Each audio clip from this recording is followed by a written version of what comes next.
Teremos 3 interfaces, então, melhor ainda. Bom, então, aqui à minha esquerda, Tatiana Assad, que é psicanalista, membro do Fórum do Campo Lacaniano de São Paulo e membro da Escola de Psicanálise dos Fóruns do Campo Lacaniano Brasil. Pós-doutor em Psicologia Clínica pela USP e doutor em Ciências Médicas pela Unicamp. E o Wellington Darwin, que é cineasta, roteirista, diretor e produtor de cinema. Então, eu queria só para a gente se situar aqui, quantos de vocês conhecem o conto? Vocês conhecem? Ninguém? Não, só para a gente se situar. Então, eu queria, né, que a gente começasse falando um pouquinho de cinema, né?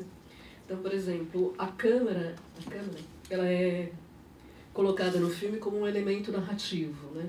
É um filme extremamente técnico, né?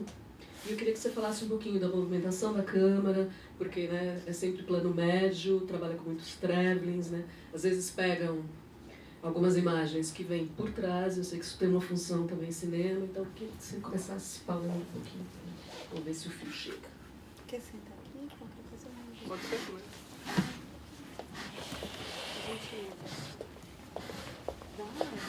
Dá, deixa eu olhar aqui. Deixa eu só segurar um pouquinho pra te rapidinho. Deixa eu botar ali porque... Beleza.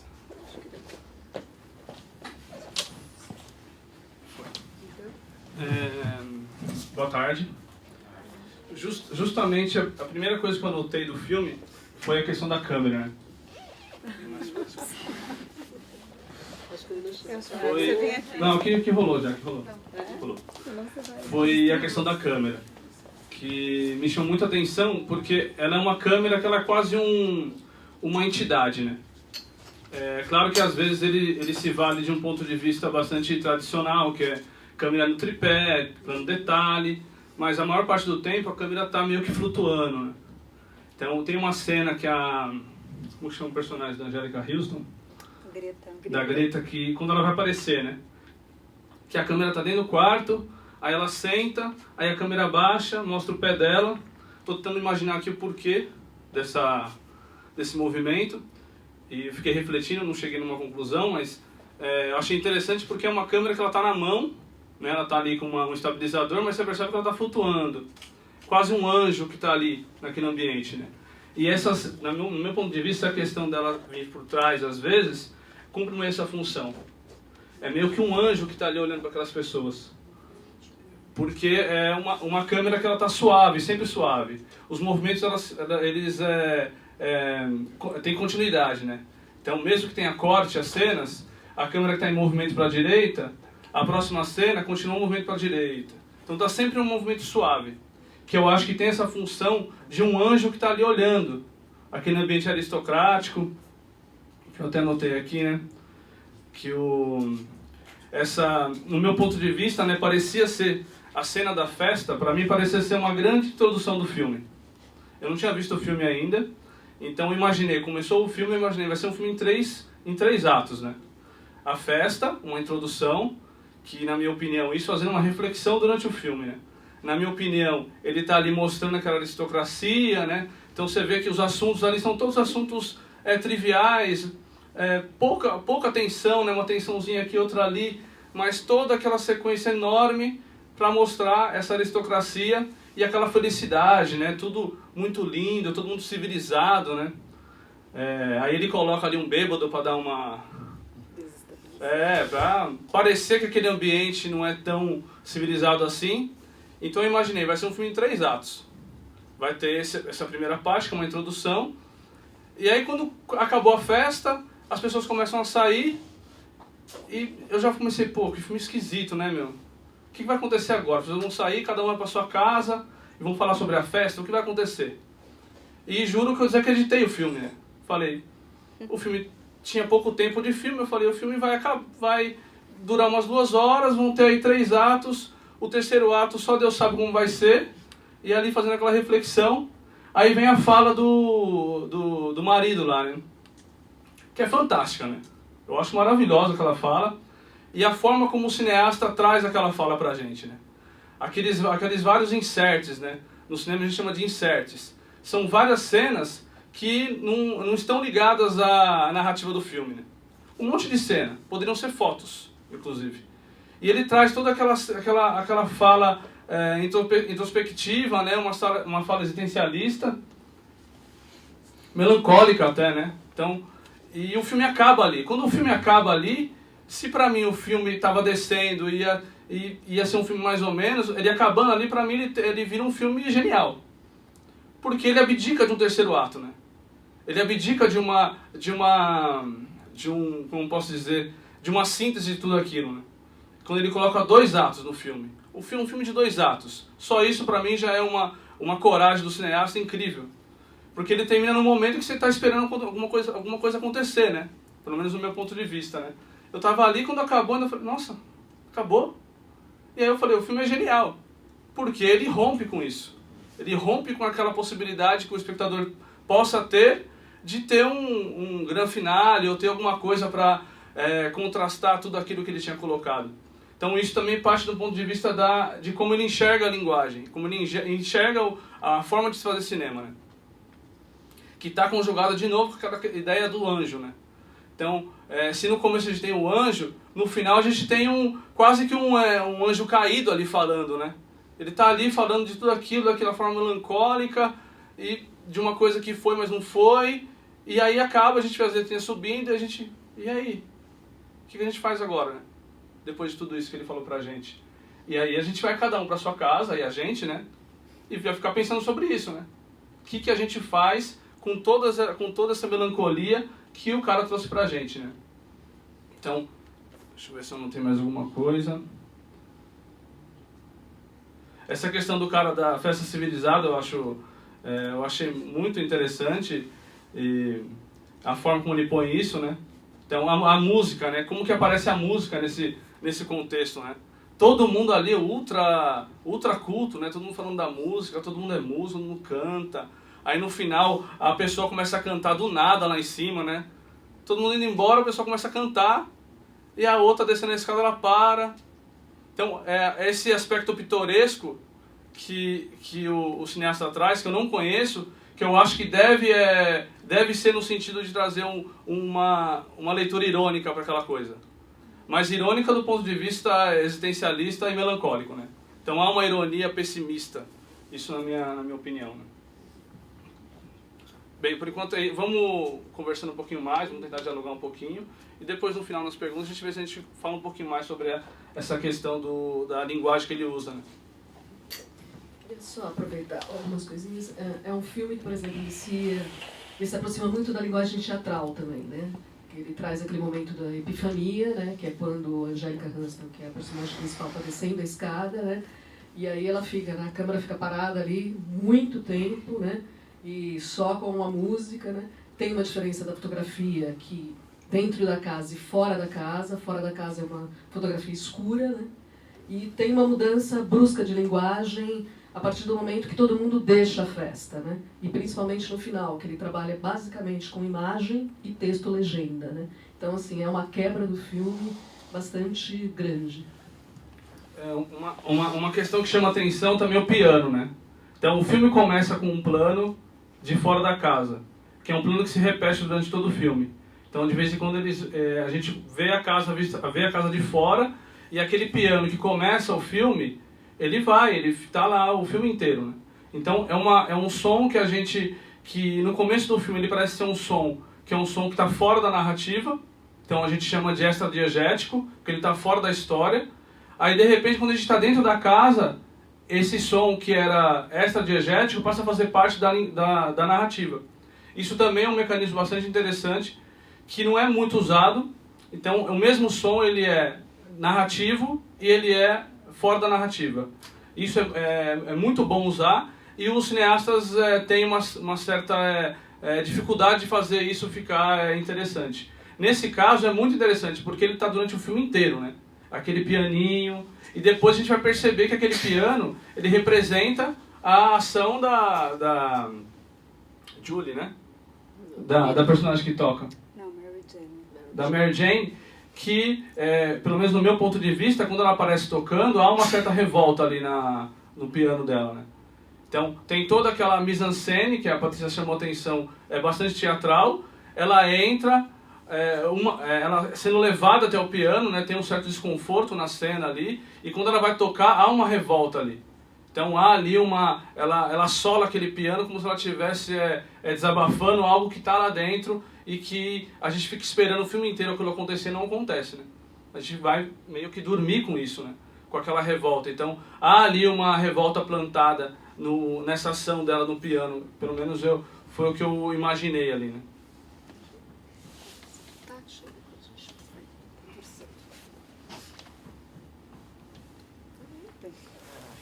Boa tarde. Bem, eu vou fazer uma leitura bem diferente dessa proposta que o Wellington e a Patrícia estão trazendo, porque eu me ative justamente ao Joyce, ao James Joyce, né? Sobretudo porque nós estamos muito próximos do Bloomsday, sei que todos sabem dessa data, né, que é comemorada em 16 de junho, só para contextualizá-los um pouco, né, o Bloomsday foi iniciado a partir de um texto do Joyce, que foi Ulisses, que é uma viagem, eu já fui pro médico, que é um acontecimento, de fato, durante um dia do dia 16 de junho, de um personagem, que é o Leopold Bloom, e o Joyce vai narrando ponto a ponto desse dia o que acontece. É um texto genial, ele inclusive é considerado uma abertura para a literatura romanesca, né? Então há posições muito importantes sobre Ulisses, e vai ser comemorado em todo o mundo. O Brasil entrou nessa série há um tempo já, aqui inclusive vai ter uma comemoração, que o Marcelo estava me dizendo, no dia 16, e em vários locais, e por isso eu me ative ao Joyce, porque entramos em junho, então estamos fazendo uma homenagem ao Joyce. Eu vou começar um pouco invertido, ao invés de eu começar pelo conto ou pelo filme, eu vou começar às avessas disso. Eu fiz um texto e aí eu vou parando, é um texto mais conversado, tá? Não também tomarei muito a cena da psicanálise, porque justamente a minha formação em psicanálise vai atravessar o texto, a escuta, mas eu não vou mergulhar muito nas falas para não virar um como é que a gente pode chamar? Sei lá, esqueci, um lacanês, pensando sobretudo em Lacan, que trabalha muito James Joyce. Então eu vou usar outro recurso para conversar com vocês. Então vamos lá, eu vou falando e vocês podem me interpelar a hora que quiserem, que aí a gente pode ir conversando, tá? Tudo bem? Vamos lá.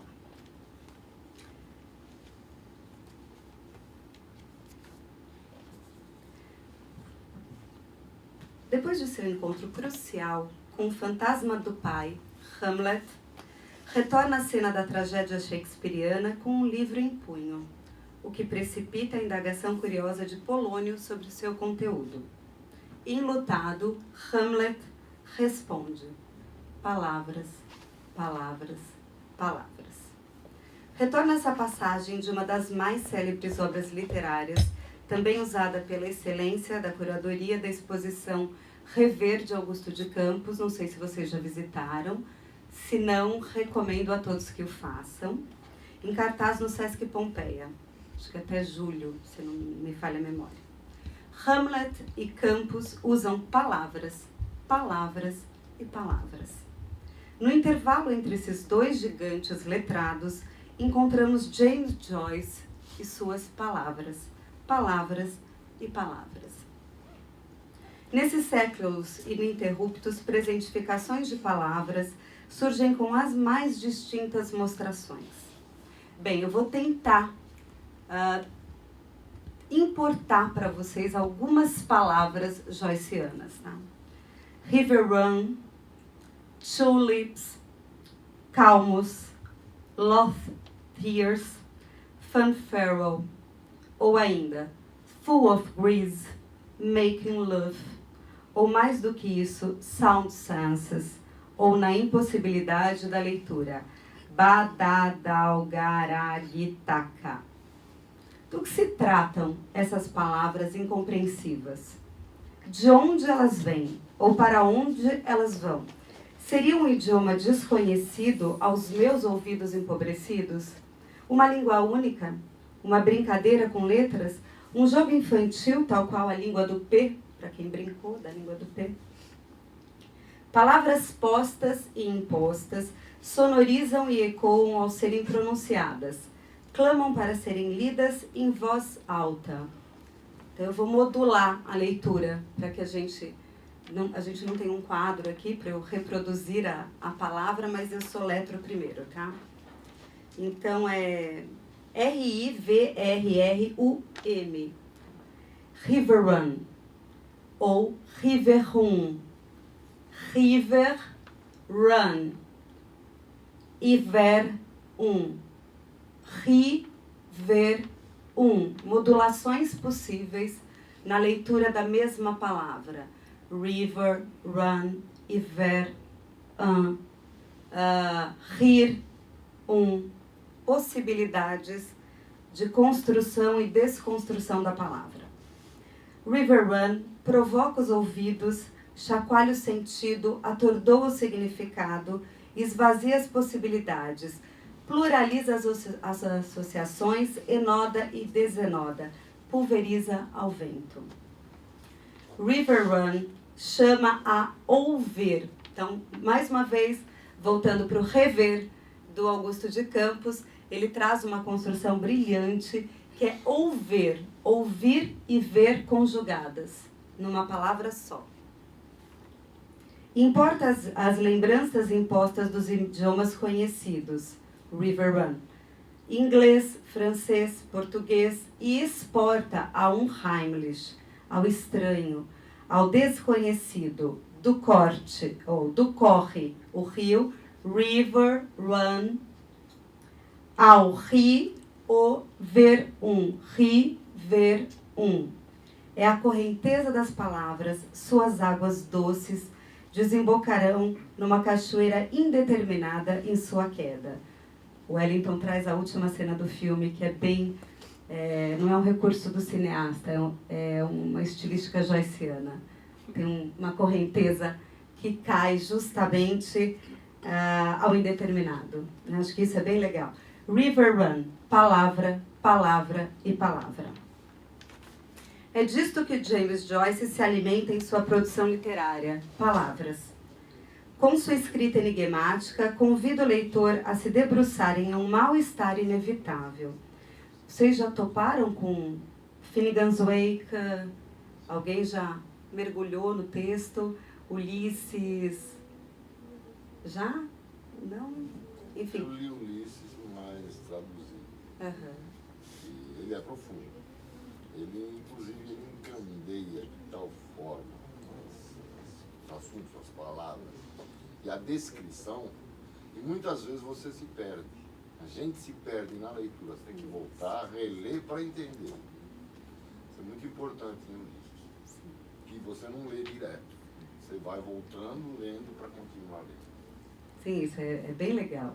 Eu acho que fica com isso para a gente trazer essa forma de leitura de Ulisses, que acho que vai nos ajudar a amarrar as construções do Joyce, tanto no cinema, pelo Houston, como na literatura. E a psicanálise vai atravessando isso. Sua escrita corta, que é um pouco isso que você está dizendo, recorta, impõe e decompõe. Faz lugar de litoral ao se transformar em literal. Ressalto aqui o tema do litoral. As águas, voltando à ideia de River Run, as águas em seu encontro com a terra arenosa das bordas dos rios desenham formas diversas conforme a correnteza.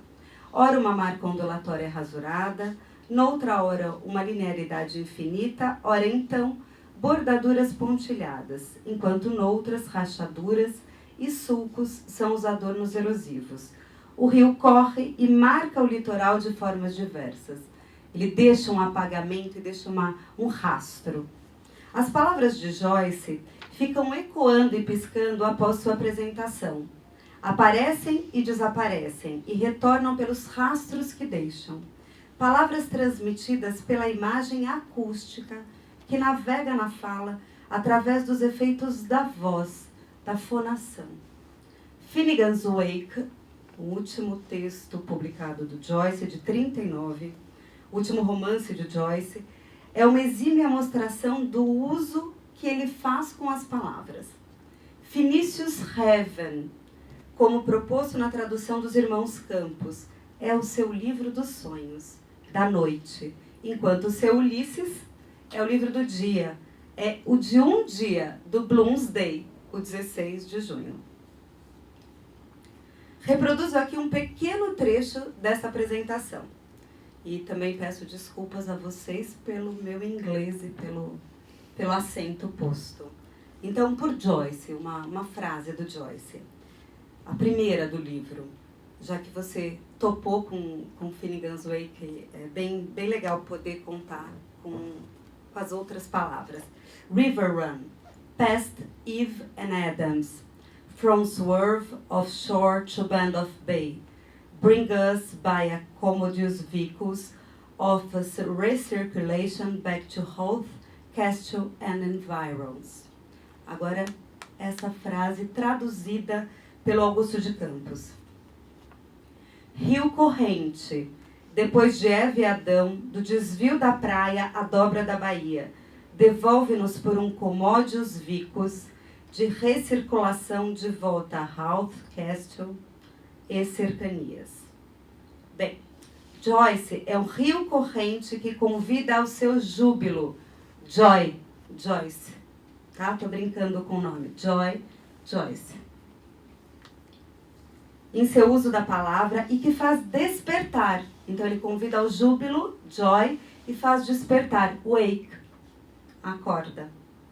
Phoenicius Heaven é o livro dos sonhos que desperta a cada linha, a cada letra, mostrando que as palavras devem ser usadas, amassadas, mascadas como um chiclete, como uma goma de mascar, reviradas, torcidas, emaranhadas e jogadas fora. A palavra é potencializada e imediatamente refratada e descartada, justamente porque outra palavra vai seguir na correnteza. É rio júbilo. Rio, eu estou brincando também mais uma vez com rio de rir e rio de águas doces. A primeira palavra de seu Heaven é a última do seu Phoenicius.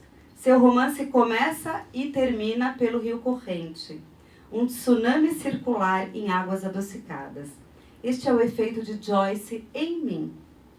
Um fenômeno da natureza que corta salgando o corpo e, ao buscar uma recuperação das partes deslaceradas, a brandura das águas cristalinas vagueia em outra direção.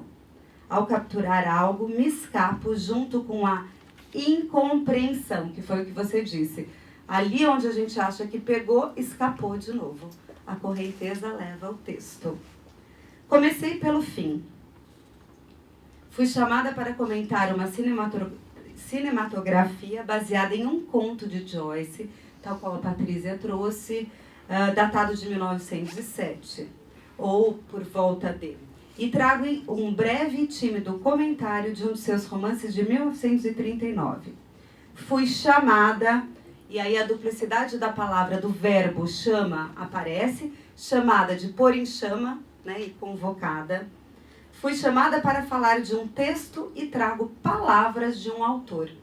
Pois bem, aí se encontra um nó essencial.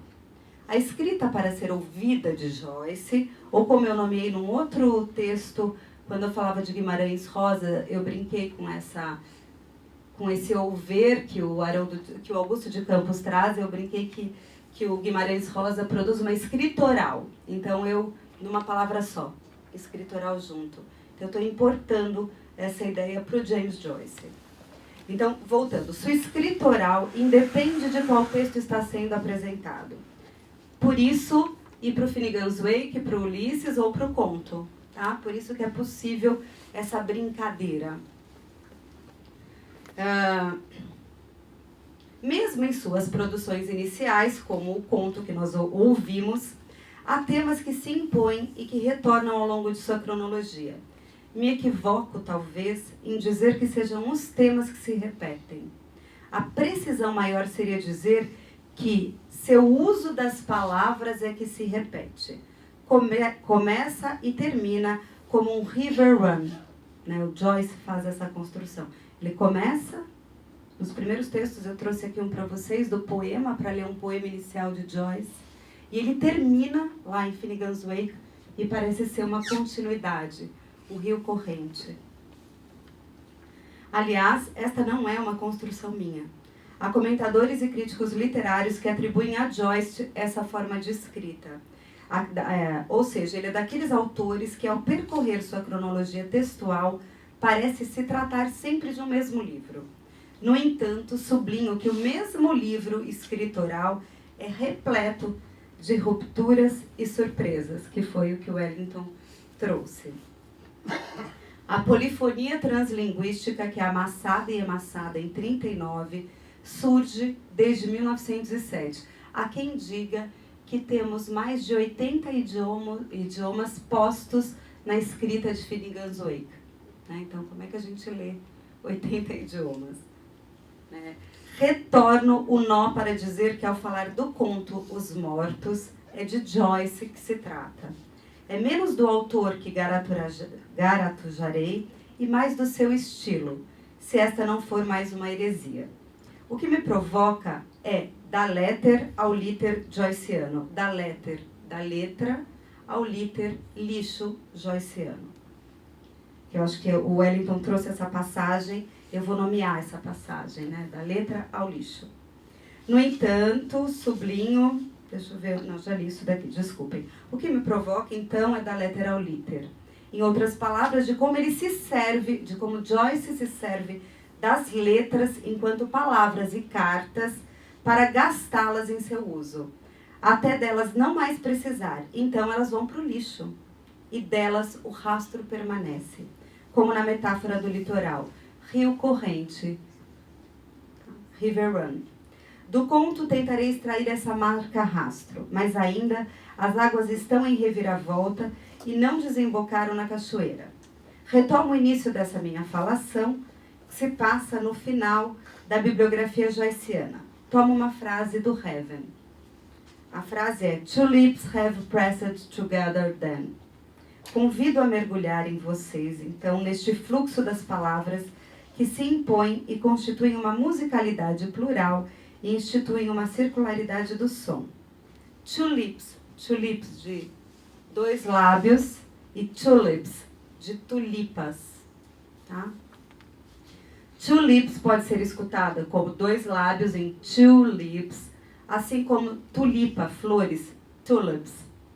Da mesma forma, together then, em uma palavra só, ressoa como together then, ou ainda como to gather then, ato de colher. E me pergunto, colher o quê? Respondo, colher palavras pelos lábios que produzem sons, ou mesmo colher tulipas. Esta colheita se passa pela pressão, seja dos lábios, seja do flower press, que é o ato de achatar flores para ornamentar algo. Então vocês veem que brilhante isso no Joyce, porque é uma mesma frase que ela vai abrindo ao sentido do mais plural possível, né? Ela vai fazendo aberturas infinitas. Posso fazer um parênteses? Pode, claro.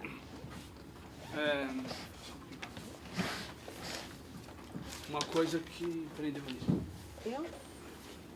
Uma coisa que me ocorreu muito e que vou pegar um gancho dessa questão que você colocou da letra ao lixo, né? Achei bem interessante essa coisa, né? E no filme, tentando entender aqui qual foi o modelo, né? Qual foi o caminho que o cineasta percorreu para fazer a adaptação, né? E quando ela coloca isso da letra ao lixo, na hora me vem essa coisa do filme de ser dividido em dois atos. E o primeiro ato é um ato que é um ato sem palavra, né? Porque pouca coisa do que é dito ali tem alguma relevância. Eu poderia ter assistido esse filme, essa primeira parte sem legenda, numa boa. Eu mal li a legenda, na verdade, porque não precisava. Ali, o que estava posto ali era aquele trivial, aquele dia a dia daquela aristocracia, né? E aí como que é, aí refletindo, como que é essa segunda parte, esse segundo ato aí? É só a palavra, né? É um texto muito, muito articulado, do qual a gente se apropria letra a letra, né? Tudo que ele fala ali é importante, tudo que ele fala ali toca a gente, né? Então, imaginando como que o cineasta fez essa adaptação, qual foi o recorte dele, né? Pode ter sido esse o recorte, de trabalhar essa questão da palavra que está colocado no Joyce dessa maneira, colocando, deslocando isso, né? Colocando fazendo uma primeira parte da não palavra, né? Do não, daquilo que eu não preciso entender, para uma outra parte daquilo que é fundamental, daquilo que o cineasta quer dizer, né?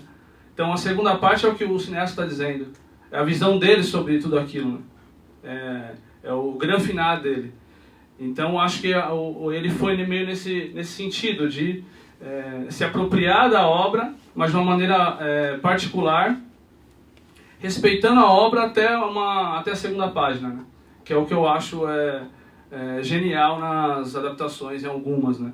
Que conseguem fazer isso, pegar uma obra e tirar dela o que ele quer. Então, lógico que eu estou falando isso advogando em causa própria, né? Porque eu acabei de rodar um longa, que é uma adaptação do Edgar Allan Poe, e que o meu recorte foi justamente esse, de tirar do Poe exatamente aquilo que eu queria. Nunca foi a minha intenção fazer uma adaptação e fazer uma transposição de uma obra em um formato para outro formato, mas sim me utilizar oportunamente de elementos daquela obra para minha obra, que eu acho que é mais ou menos o caso do John aqui no Vivos e Mortos. Né? Posso fazer uma colocaçãozinha no que você falou? Geralmente, uma obra literária, ela tem um espaço e é trabalhada por um período maior. O cinema, ele trabalha com limitações de períodos e tempos e exposições, cenas, ou seja, outros detalhes que não são previstos na composição literária. Então, talvez, nessa adaptação, eu vi um filme, já tendo lido a obra de James Joyce, Dublinense, que ele tentou ser o mais fiel possível à obra. Ele consegue, no arcabouço da obra. Agora, o detalhe, né, todas aquelas passagens que o Joyce coloca, o sentimento de cada um, principalmente a provocação da moça com o jornalista, lá, com o escritor, né? Que ela vai até o final, atazanando ele na obra. E no filme ele não coloca isso, porque não é relevante para o filme. Então talvez seja mais ou menos dentro do que você falou, em função dessa limitação entre um recurso, o cinema, e o outro recurso, a literatura. É uma limitação que o cineasta tem uma escolha de se apropriar dessa limitação como uma potencialidade, ou de tentar não subverter, mas de tentar se salvar dela, né? Então, por exemplo, ele mantém o arcabouço da obra. O ensaio sobre a cegueira, né? Há uma tentativa ali de totalidade da obra cinema, né, com relação à obra livro. Nesse caso aqui, ele pega essa limitação, ele potencializa isso, ele pega isso a favor dele. Então isso lhe dá uma liberdade de fazer o que ele quer, inclusive de colocar a posição dele como cineasta tão forte quanto um pretenso protagonista fechando um filme com um diálogo em off. Então isso não tem nada mais impositivo do ponto de vista do cineasta do que se terminar um filme com um off de um pretenso protagonista e acabar o filme. Então é uma conclusão dele, eu estou falando isso. Então essa limitação, acho que é bem isso mesmo, e ele pega isso com uma potencialidade, o que eu acho fantástico nesse caso. Não, e só um detalhezinho, por exemplo, é um tempo muito curto para cinema, esse filme ele foi feito em 3 meses. Não quer dizer, um tempo basicamente. Talvez pela eminência da morte, não né? é o tempo Sim. de se fazer, é o tempo de se passar, de se oferecer. Mas, por exemplo, 3 meses para se concluir um filme, É. quem é de cinema sabe, tem gente que fica anos, né, 3 filmando meses. e trabalhando, Não existe. talvez pela iminência da morte, né, ele sabia que estava chegando, talvez, né, sem querer analisá-lo, mas, por exemplo, acho que esse conto não foi excluído, não foi escolhido, perdão, aleatoriamente, acho que dizia muito, acho que de um momento dele, né, e eu queria aproveitar, quando você fala no gastar as palavras, né, para mim, por exemplo, eu concordo plenamente com o Elton, né? Por exemplo, o começo do filme é assim, absolutamente banal, né? Ele chega a ser, inclusive, chato, né? Porque é um sarau, né? As pessoas, né? Por exemplo, tem uma crítica social ali, né? Mas, por exemplo, tem sempre um elemento desestabilizador, né? Que é o filho que é bêbado, né? Que, por exemplo, tira toda aquela cena aristocrática do normal, né? Tem um Mr. Grace, né? Esse não tem no conto original, que é aquele que fala a poesia num determinado momento, que todo mundo, a poesia é bonita, mas ninguém entendeu nada, né? Quer dizer, eu acho que o elemento no filme sempre de desestabilizar o tempo todo, né? Apesar de ser um filme extremamente técnico, né? E fiel à obra, né? E acho que no final a gente vê muito isso, né? Porque acho que você trabalha os elementos sensoriais, né?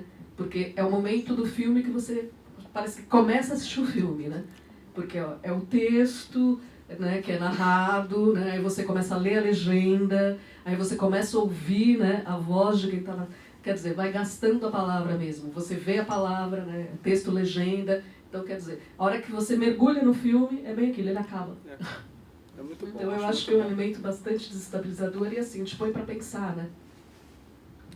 Pegando isso que vocês estão dizendo, né, disso que essa proposta do Joyce, porque essa coletânea de contos que são os dublinenses é sobre, a gente pode lê-los, que é sobre a hipocrisia da vida irlandesa, né, do início do século XX, né, final do século XIX, início do século XX, que isso aparece no início banal do filme, né, no início do conto também, numa crítica frequente do Joyce à vida burguesa, né, ao machismo, a essa construção de borda, que eram postos na borda os elementos que não estavam adequados à sociedade E ele marca tradicional. também a questão regional, né? Quem é do oeste da Isso, Irlanda e quem é do leste da Irlanda. Porque ele diz que, de fato, que Dublin é o lixo da civilização.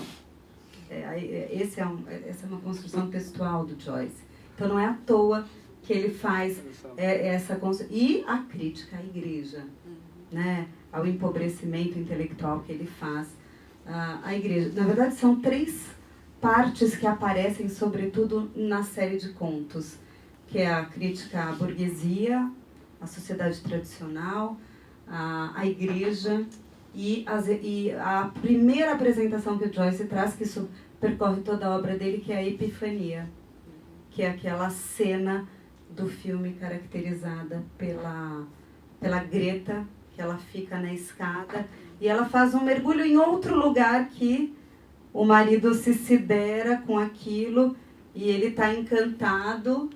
Não aparece no filme isso, porque é a parte genial.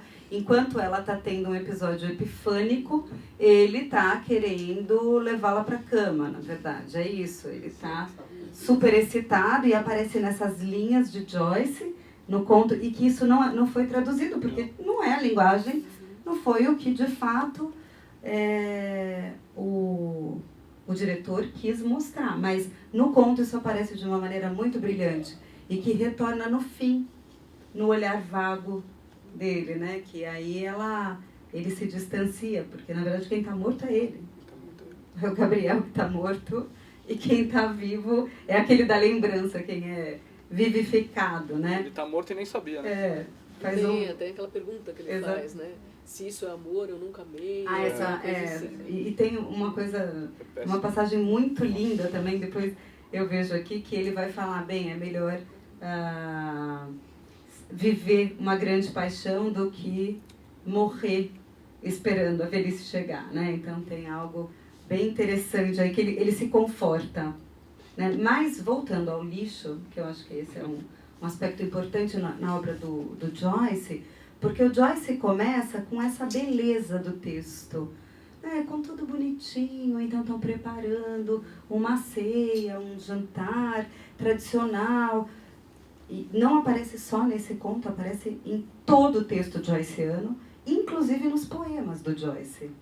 Então, a série poemática do Joyce, que é de segunda mão, eu diria, mas que é considerada de segunda mão, mas é absolutamente brilhante, ela começa, por exemplo, esse texto do Joyce, que foi o primeiro publicado, que chama Música de Câmara, que traz os poemas. Eles são 2 livros que nós temos traduzidos e 2 publicados, de fato.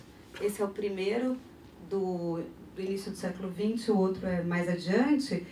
Começa com essa beleza, com esse encanto, e aí vai decaindo, né? Vai entrando na decadência e na podridão. Aparece o bêbado, né? Então, aquelas tiras de jornal que o Gabriel... No jornal que o Gabriel trabalha, né, e a moça o provoca e diz justamente isso, a tira de jornal, o texto que ele escreve vai para o lixo. Vai para o lixo porque é besta. O texto do Joyce é isso. E o Joyce diz, ele jogava literalmente no lixo que ele escrevia. Tanto que a gente não tem acesso às primeiras publicações, porque ele rasgava e jogava fora. Ele fez isso com grande parte dos poemas. Ele fez isso com grande parte das cartas. A gente também tem uma compilação das cartas aqui, que é Cartas à Nora. Tem as cartas ao irmão, mas aqui tem Cartas à Nora, que é completamente obsceno. E aí ele diz assim, bem, então, Nora, me desculpe, mas a sua beleza me encanta, só que aquelas palavras que você me disse me fizeram bater uma punheta nessa noite.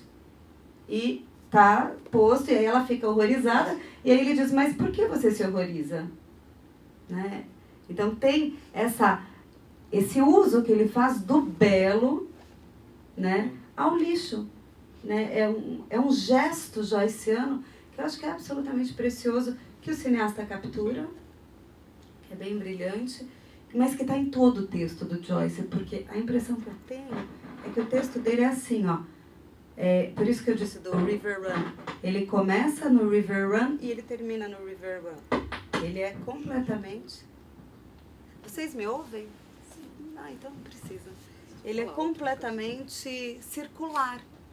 O texto de joyciano é completamente circular.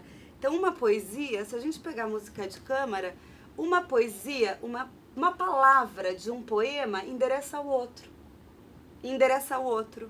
Endereça ao outro. E aí chega no fim, a primeira palavra é lindíssima, a última é um horror. Né? É incrível, assim, a gente tem que estudar Joyce mesmo nessa construção, porque aí você vai pegando e você vai lendo, e eu acho que esse é um aspecto brilhante no texto de Joyce, e as rupturas. Né? Eu não trouxe, mas, por exemplo, em Ulisses, as palavras são cortadas. No meio da palavra ela é rompida, acabou. A palavra, as frases também. Então, hoje está chovendo, o tempo mudou, estava calor. Por exemplo, hoje está. Aí você não sabe, e aí dá esse aturdimento, né? É o fluxo de consciência. Exatamente. Ele escreve como se você... como é o seu pensamento. Você não pensa linearmente, né, construindo as frases com correção gramatical o tempo inteiro.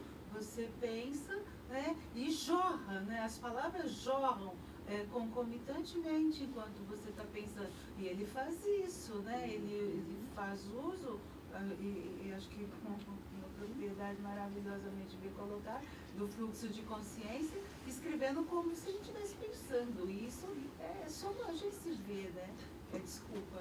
Não, de forma alguma, é uma isso. conversa. Bem colocado. E aí, assim, só para eu aproveitar, eu sou um pouco tímida e eu fico com vergonha de falar, mas essa questão dos 2 planos, né, do filme, por exemplo, em relação à maneira como você leu o texto, eu acho que ele foi muito feliz, até o próprio John Huston, de dizer que a vida comezinha é isso, né? Essa chatice, essa coisa que se repete ali, é uma ceia de Natal, né? É dia de reis no conto. É dia de reis aqui, ele coloca como Natal, aí até o prato principal, né, degladia, né? Da carne que é mais dura, daquela que parece com não sei o que e coisa e tal. E assim, e qual é a única certeza, né, ali que está ligando aquelas pessoas dela, é a finitude delas, né? E eu acho uma das coisas mais bonitas que eu vi no filme é quando a câmera sai das pessoas e começa a mostrar as coisas, né? Sim, então muito ele bem. mostra a organização, a coisa da toalhinha ali em cima, ele mostra o quadrinho, aqueles bordados. Quando a gente for, o que vai sobrar é aquilo, né? E é aquilo com a nossa marca, né? Eu achei uma língua muito bonita, foi muito poético, eu me sensibilizei bastante. Essa parte é bem legal também, porque, por exemplo, né, diante daquela coisa arrumadinha tal, né, da ceia que todo mundo já conhece, daquelas reuniões de famílias, que em todas as famílias é igual, né, com algumas variantes, né, tem aquela cena que eles quebram o osso, né, e aí é o osso do desejo, né. Por exemplo, qual o desejo singular de cada um ali, daquela coisa tão arrumadinha, né? Eu acho fantástico o que você falou, e isso ajuda a gente a entender essa questão da chatice desse primeiro ato, né? E aí voltando para a questão da câmera, né? Não tinha outro jeito dele fazer aquilo se não fosse com essa câmera. Senão ninguém ia passar dos primeiros 10 minutos do filme. Então essa câmera ela serve também para colocar o espectador, né? Então quando ela está sempre movendo, então a pessoa levanta, vai para cá, o cara vem de encontro à câmera, a câmera recua, sempre muito leve, né, sem tremer, então não tem tensão, não tem drama, não tem nada. Ali está aquela câmera flutuando, e quando ele coloca essa câmera desse jeito, a gente participa do filme, a gente está lá também. Então a gente consegue assistir o filme. E eu acho que é nesse sentido, né? A gente está lá com a nossa vida. Com a nossa vida, exatamente. Chata, né? Do dia a dia, né? E ele fazendo tudo isso. E eu faço parte, então eu consigo ver os primeiros 10 minutos e ver até o final, a ponto de eu chegar no final do filme e ficar chocado que terminou. Porque, como assim? Não vai ter mais nada? Então, aí está também a genialidade da escolha dele, do ponto de vista técnico, do ponto de vista conceitual também, né? Tem muito conceito ali nessa primeira cena. Você lembrou bem dessa parte que ele mostra as coisas. Eu achei incrível aquilo, porque há um pudor no cineasta de fazer esse tipo de cena. De sair de um lugar super cravejado de personagens, tem um monte de personagens ali. Quantas pessoas tinham ali? Sei lá, 25 personagens. Primeiro que já não se faz filme com 25 personagens, né? Já só isso aí já é um problemaço. Mas no livro tem cada um deles. Pois ele poderia ter feito um recorte, né? Ele coloca lá um monte de personagens, isso já é difícil. E ele corta de um monte de personagem conversando para uma cena de coisas, né? Então, os cineastas em geral, eles têm pudor de fazer isso, porque tem um certo medo de ficar uma coisa esquisita, das pessoas não entenderem. Então a sua leitura, a leitura da Patrícia, eu acho que é perfeito. Mostra como a coisa foi feita de uma maneira bem sofisticada e eu acho, no meu ponto de vista, bem perfeita. É um estilo, acho que é isso. Acho que eu prefiro Sense. Tão ruim. Mas é justamente porque o Joyce faz isso, ele detalha. A escrita é muito detalhada. O romance é completamente, o conto é completamente detalhado. E tem um aspecto que você trouxe que eu acho que é bem importante, pelo menos eu escuto dessa forma, é que tem uma poética no conto, né? E tem uma poética no romance joyciano. É como se ele fosse atravessado por um poema. Acho que isso é brilhante no texto joyciano, porque se a gente vai pegando algumas recuperações de vários textos, você escuta essa construção poemática, né? Que é esse uso que ele vai fazendo, por isso o uso das palavras, que ele usa até gastar, mas é até gastar mesmo, Por isso que quando é River Run, tem inúmeras possibilidades de gastar, como uma goma, né, que rompe com a futilidade cotidiana. Embora nos contos ele não traga o que a gente vai chamar de neologismos ou palavras valise, né, que o Lewis Carroll, por exemplo, eu trouxe a reprodução de um diálogo, só para vocês terem uma ideia, que está aqui, eu já falei muita coisa também, então não tem problema. Eu queria pegar o Lewis Carroll no diálogo, vocês lembram?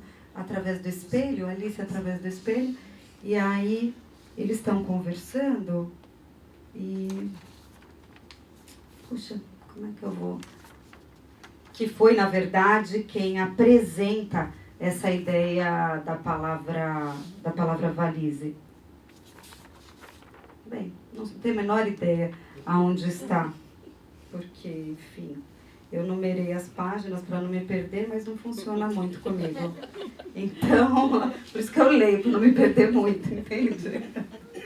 Mas, se eu achar depois, eu mostro para vocês. Mas um dos exemplos de uma palavra valise é num dos poemas, que aparece Sonho Orvalho.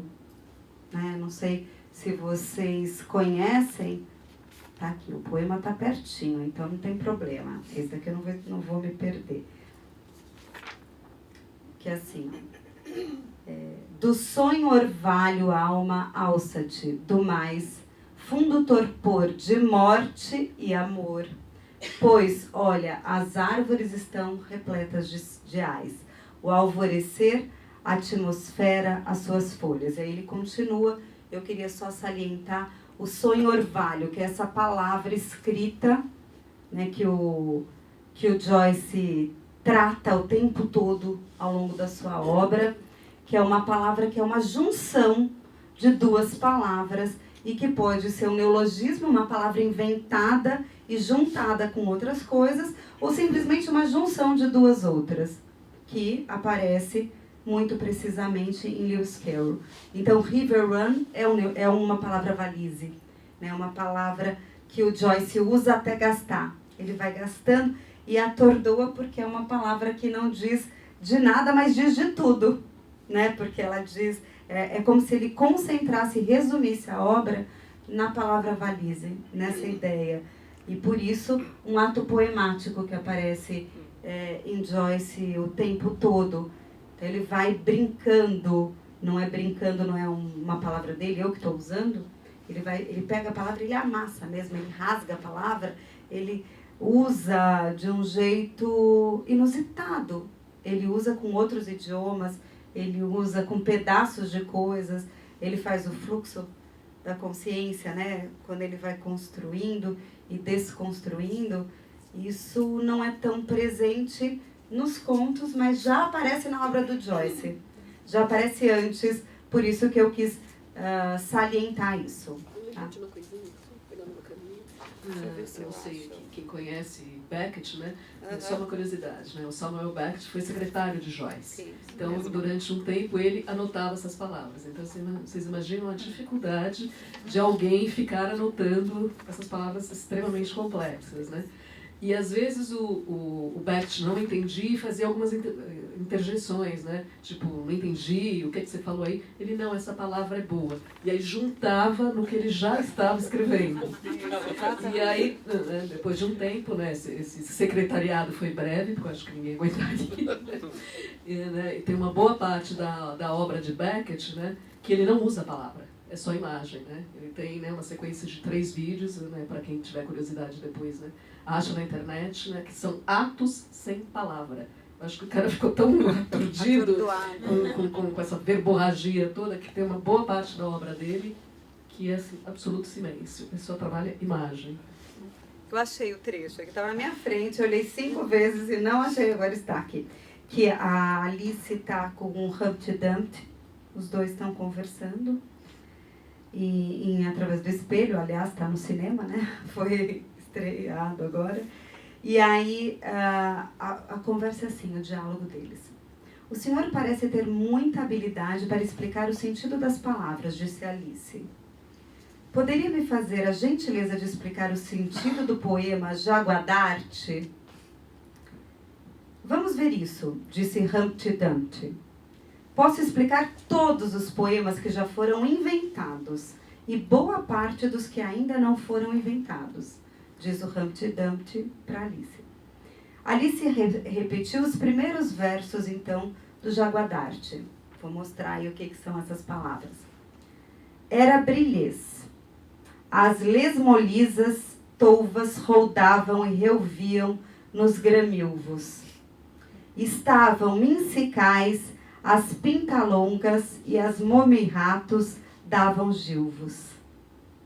Tá? Então, isso o Lewis Carroll traz de um jeito lindo no meio de uma conversa. E aí é legal depois, para quem se interessar, o Humpty Dumpty, ele explica. E aí ele vai dizendo e desconstruindo as palavras. Mas aí ele diz, mas também pode ser outra coisa. É bem legal, porque é isso, a gente pode... ele quebra, ele rompe.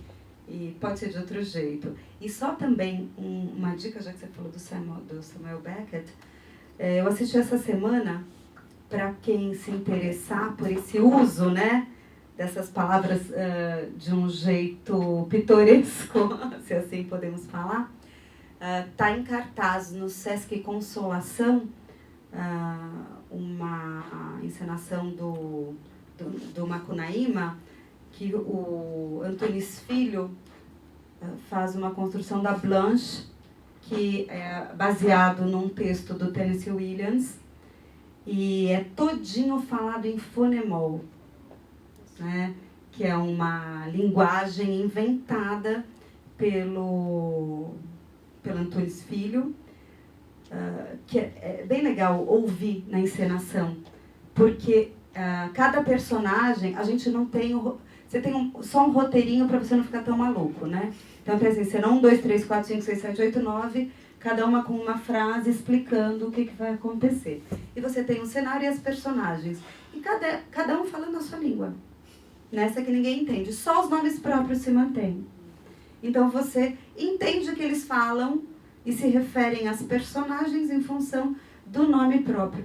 Mas é muito legal, porque cada um inventou a sua própria linguagem, mas não é sem a sua própria história.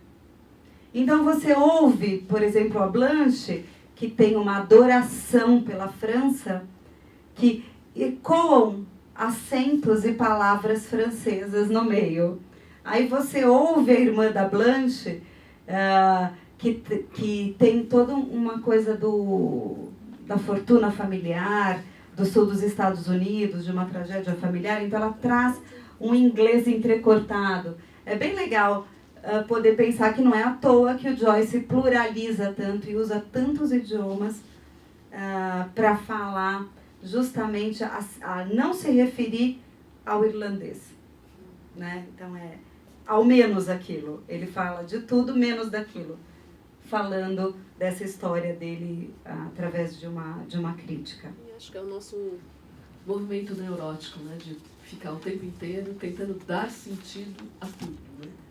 Que, né, como tem o fluxo de consciência, também tem essa coisa, né? A palavra tem que ter o sentido, a gente tem que conhecer o sentido daquilo, né? Para que, né, aquilo se torne, de uma certa maneira, verdade, né?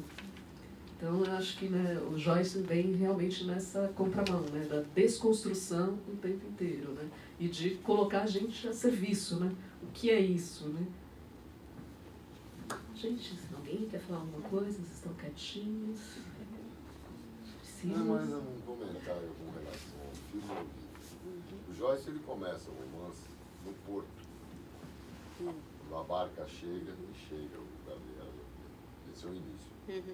Que, não sei por que o Houston mostra o filme. Acho que ele optou pela carruagem. É interessante, porque ele dá uma sequência justamente de encaminhamento do filme para o sarau lá, para a festa de Reis. E ele termina no porto também, o romance. Porque o hotel é no porto. Eles, no dia seguinte, vão embora, não vão pegar a barca e o casal vai embora. Mas como ele se sente morto, a gente tem que concluir do jeito que cada um faz a leitura do romance. Então, acho que essas duas pontas que a Tatiana falou, né, que ele costura uma coisa na outra, é um ponto de que a gente vê no Ulisses também. Ele vai costurando um no outro, um no outro, um no outro, em tema, não em frases, não só em palavras, mas em tema também. Ele constrói um tema em cima do outro, dando sequência a que o outro tema continue. Não sei, eu vi isso no filme, eu não tinha assistido o filme. Eu também não conhecia. Eu acho que tem uma quebra interessante também, que, por exemplo, volta sempre para aquela cena inicial que você marcou também, né? Que é a entrada da casa, né? Então, acho que, por exemplo, quando aquela coisa começa, aquele sarau começa a ficar chato, que você fala, né? Aí vai pra cena, parece que dá uma quebrada e volta pro sarau, você já pega uma outra ponta da história, né? Mas marca muito isso, né? Acho que o interno e o externo, o público e o privado, né? Quando o cocheiro lá, que não, na verdade não era cocheiro, vem buscá-los no final, né? O cara não conhece a cidade, não sabe para onde vai, né? Aquela coisa, mas eu posso tentar chegar lá, né? Do lado cômico do livro, não, lá. Um humor muito, né? Década de 20, né? Assim, né? Mas é assim, né? Tipo, entra aí, eu vou tentar chegar lá, né? Vamos ver se dá, né? Mas acho que... Diga. É uma frasezinha do que você disse no conto. Tem uma coisa que eu notei aqui também que eu achei muito bom, que é o primeiro prato a ser servido na mesa, né? Você vê que ele vai passando de mão em mão, as pessoas vão colocando coisas no prato, é lindo aquilo, né? Uma comunhão, né? Aquela família aristocrática, não tem um serviçal ali naquela família, né? Eu sou do lindo século aquilo. Passado, e te digo que era assim mesmo, e aí, ia passando e prato pro outro. tudo muito lindo, né? Cada um fala na sua vez. Eu achei isso maravilhoso, né? Todo mundo fica, a pessoa fala, nunca, teve um momento só que as pessoas falaram ao mesmo tempo, que foi uma cena de cobertura, que todo mundo mas só. Quando alguém ia falar, todo mundo tava quieto, né? Sempre isso, então, essa questão do sarau tá colocada na festa inteira, né? A festa inteira é o grande sarau, porque cada um fala na sua vez e ninguém perturba, né? E a parte do frango lá do peru sendo cortado, isso tá em um monte de filme, né? Então ele coloca lá que isso simboliza a parte animalesca da coisa, né? Um ganso, porque não é um pato, não é um peru, é um ganso. E coisas sendo cortadas, só faltava mostrar cortando a cabeça, né? Que é a coisa mais simbólica, mas aquele momento é um momento que mostra isso. Aqui também tem... Mas em 80 não se fazia esse Sim. tipo de abordagem no cinema. Jamais, hoje, jamais. Sim, hoje eles mostram aí a Hidra de Lerna na coisa mais exuberante do mundo, sendo cortada a cabeça dela com todas as gotas de sangue. Em slow motion. Nessa época não havia essa abordagem. Bem brando. Bem devagarzinho, aquele sangue escorrendo. Eu acho lindo, eu particularmente acho lindo. E só para pegar então a fala, justamente porque no conto isso é muito mais potencializado do que no filme, né? A gente, quando faz um movimento inverso, assiste o filme, tem um certo chamamento para ir para o conto. Sim. Né? Então ele vai, a cena já aconteceu a epifania, o Gabriel já está lá no quarto com sua esposa, e aparecem duas cenas que se repetem de duas maneiras. Uma delas porque quando o Gabriel faz o discurso, que não aparece no filme, quando ele está pensando sobre o que ele vai ler, ele usa a palavra fracasso. Né? Então ele vai dizer, de fato, um discurso sempre fracassa. Então já é anunciado nas primeiras linhas do conto, que é um único momento anunciado, mas é muito ínfimo e tem que ter uma certa refinamento para capturar isso, porque ele está no meio da beleza. E aí vem, aquilo não vai dar certo, vai fracassar mesmo. E aí depois isso retorna super potencializado no final do texto. E no filme também. Então é o ar gélido do quarto, fê-lo estremecer. Só um pouquinho aqui, senão estremece a visão aqui, aí eu não consigo. Então, fê-lo estremecer. Deslizou cautelosamente sobre as cobertas e acomodou-se ao lado da esposa. Um por um, estavam todos se transformando em sombras. Seria melhor precipitar-se na morte, no apogeu de uma paixão, do que extinguir e murchar lentamente com a velhice. Pensou como aquela mulher, adormecida a seu lado, ocultara por tantos anos, como a imagem do seu amado afirmava-lhe que não queria viver. Pranto generoso invadiu-lhe os olhos. Nunca se sentira assim por uma mulher, mas sabia que isto era amor. As lágrimas cresceram nos olhos e ele imaginou ver na penumbra do quarto um jovem parado sob uma árvore encharcada. O mesmo jovem que a mulher epifanicamente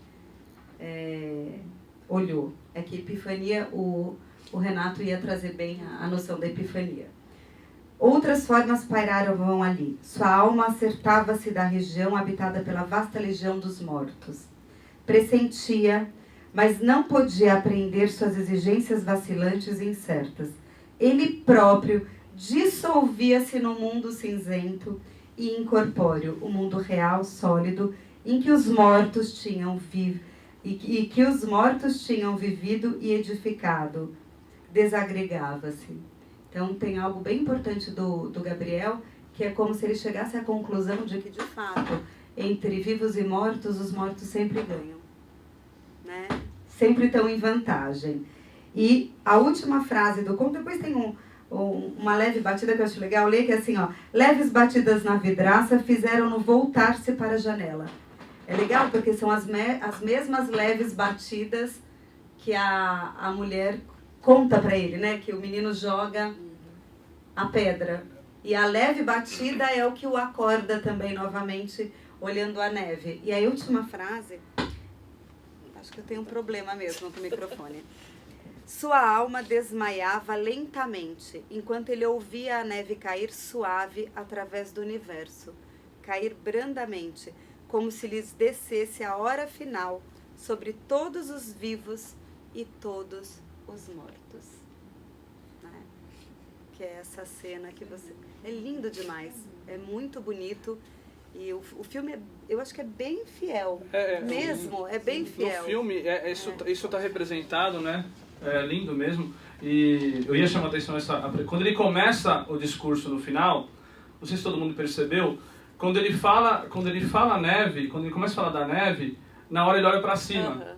Quando ele olha para cima, o que a gente vê? A gente vê um plano bem de baixo para cima da neve caindo, né? É muito rápido. E é um plano X, né? Do ponto de vista da história, da narrativa de um filme, é um plano... o que a gente está subentendendo ali? Que está rolando uma neve ali dentro, né? Se a gente pegar numa leitura mais tradicional. Mas quando ele joga isso, ele está mirando nesse final, né? Nessa última frase. E ele está começando o discurso desse jeito. Eu achei isso muito bonito e corajoso também, né? Porque daria para a gente entender um monte de coisa ali. Mas fica claro que ele está falando da neve, que a neve tem para ele simboliza o fim, né? Simboliza uma coisa mais negativa de toda essa história, né? Que eu acho que tem a ver com a última frase. Quem lê o livro atenta para esse detalhe. Isso, acho que mais fácil. Ela marca muito ali nessa reflexão que ele faz com relação à situação dele. Que lá na escada é que ele percebe que a mulher, né, amava realmente alguém, um outro, né? E ele se questiona a esse respeito. Então, no final, é que ele deixa claro, o Joyce deixa claro no livro. Se você lê o livro e vê o filme, você atenta para esse detalhe que você falou. Ela é significativa, ela é representativa. Mas se você vê o filme e depois vai ver o livro, você não vai fazer a ligação. Entendi. E aí tem uma outra coisa também, que é o fato da relação do Gabriel com o Joyce. Com o próprio James Joyce. Porque, enfim, vários críticos vão dizer que o Joyce, ele se representa em inúmeros personagens. Ou melhor, eu retiro o que eu falei. Ele se apresenta, porque não é uma representação, é uma apresentação, né? Ele se apresenta através do Gabriel. Há uma similaridade inacreditável entre o Gabriel e o Joyce. Na introspecção, sabe? Na vida mesmo, na escolha pela mulher que era pobre, da mulher que ele precisava salvar de algum jeito, naquela mulher intelectualmente não abastada, a música presente o tempo todo na sua vida, né? O Joyce foi mergulhado em música, inclusive os poemas dele, os primeiros poemas foram escritos para serem musicados. Era isso que ele demandava, que todos fossem musicados, eles são escritos como uma música mesmo. Então isso é muito presente. Tem essa crítica, que era a crítica dele a Dublin, a Irlanda, isso é absolutamente presente. Esse enaltecimento às palavras, essa convocação da morte, que é algo presente também, o texto todo do Joyce. E um parênteses, né, que aí, para não deixar de falar, que eu acho que isso é bem importante para falar do Lacan, mas é um pequeno parênteses, porque o Lacan, num texto chamado Radiofonia, que é o Lacan, psicanalista francês, ele vai usar uma palavra chamada corpsificação. Ele cria essa palavra, corpsificação. O que é isso? O que é uma corpsificação? Por isso que eu importo para cá, né? Parece uma coisa meio de, sei lá, incorporação meio espírita, né? Não é nada disso. Metafísica. Metafísico, não, pelo contrário. E o Lacan traz uma ideia muito genial, que eu acho que o Joyce mostra, né? Que ele diz assim, corpsificação é o ato de lembrar, de falar de alguém que se foi, que pode ter morrido de fato ou pode ter se perdido para você. Então, o ato de nomear, né, o amado, nomear, que a Greta faz, que é, esqueci, acho que é Michel, Michael, enfim, agora não me lembro. Não me lembro o nome dele. O ato de lembrança é o ato de trazer a vida, porque aí você corpsifica, né, você dá vida ao morto. E por isso que a gente fala tanto dos mortos, né? Evidente, porque é um jeito da gente fazê-los vivos. E aí eles se potencializam. Então eles estão vivos nas nossas lembranças. A gente fala do namorado que foi embora, a gente fala do namorado que perdeu, da namorada que sumiu, que te deu um fora. Essa fala vivifica, né? Que eu acho que é essa a ideia que o Joyce traz. O Lacan chama de corpsificação, que eu acho que é bem interessante isso, né? Que é um jeito da gente elaborar o luto, inclusive as perdas, de tratar e de dar um destino para as nossas dores. E o Joyce traz isso no conto. E acho que 2 vezes, né? Quando a tia lembra também a mesa de alguém, né? Lá do passado. Nossa, do tenor, né? Do tenor. A expressão ela dela muda completamente. Ela estava num gozo ali, né? E todo mundo olhando. Ninguém e ela conhecia, né? êxtase, Só ela conhecia o... né? Naquela eternidade, né?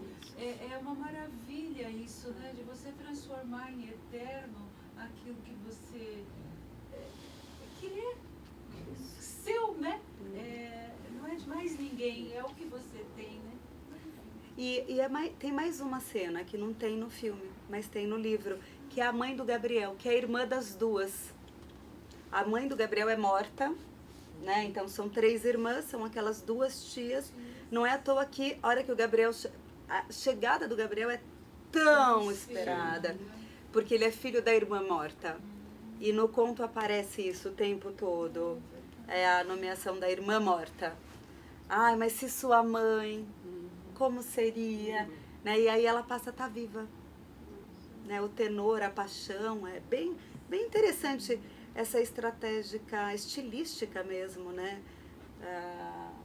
Da escrita joyciana, não do Joyce, porque isso a gente não pode falar, mas é da escrita... Mas é um refinamento mesmo, É né? impressionante. Que é tão difícil, às vezes, a gente aprender. É impressionante mesmo. Mais alguém quer colocar alguma coisa? Wellington? Acho. Um monte de coisa pra falar. Tem tempo. Então, tá bom, gente. Queria agradecer a presença de vocês. Para quem se interessar por Joyce, eles vão